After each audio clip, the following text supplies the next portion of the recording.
bigla parang may ginawa akong super masama sa ibang housemates. So, napapaisip lang ako kung anong ginawa ko. Kaya, feeling ko nagbabalik ako sa high school. I was very kind to everyone po. Lahat po sila malapit at mahal ko po. Hindi naman po heavy yung thought na aalis ka sa bahay. Pero, heavy yung thought na yung mga tao that you consider your brothers and sisters, some of them are the people na may ayaw sa'yo. Masyado kasing mabait eh. Hindi kami banda ko. Si Kit may opinyon tungkol kay Myrtle. Kasi kayo mo ba eh? Dahil sa akin. Didikitan mo kasi. Ha? Didikitan mo kasi. Yung mga sarili kita? Hindi mo ba lang yan yung wala Yakap ko na. Sapat na yan. Ang ginawa mo? Sama talaga lang sila. Sama dito? Sa nga rin naman yung galing sa akin, yung nominate ako eh. Binabalik ko lang naman. Wala mo talaga kayo. Ayoko. Bakit? Ayaw. Laway niya rin naman ako. Ano na kayo? Silipan ka. Nakit. Hindi, wag na. Labag na sa loob. Matagal.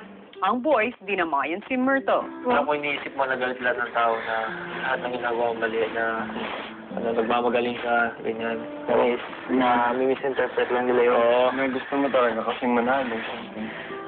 Dapat di kami kinakausap mo mga girls. Para sa mga boys, ikaw yung pinakamabait talaga. As in, sa mga girls. Meron sa'yo. Wala. Weh. Moody ako. Hindi. Hindi, totoo. Hindi. Hindi man. Totoo. Hindi. Hindi man. Hindi. Hindi. Hindi. Tara, pasok tayo. Tara.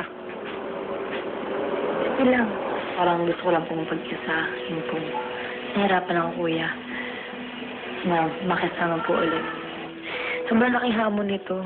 Pero pinipilit ko na naging matatag kasi pagka hindi talo na nga ako, naging talunan pa. Si Nika naglawas din ng saloobin sa pagiging nominado.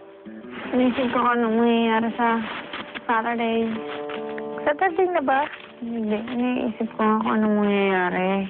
Nalala ko lang talaga family ko kanina kaya ako naiyak.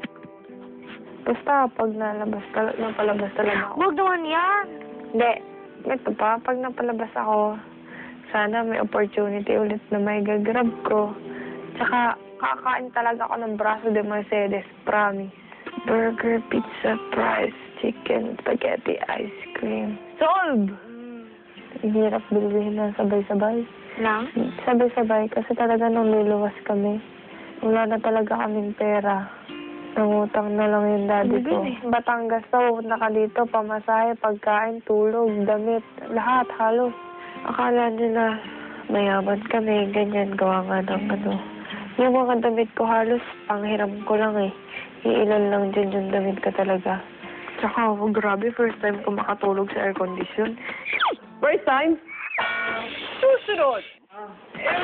Papalang. Good night, Myrtle. Ang sweet talaga niya masyado. Good night, Myrtle. Yung pakiramdam ko. Good night, Myrtle. Night, Kit! Ah!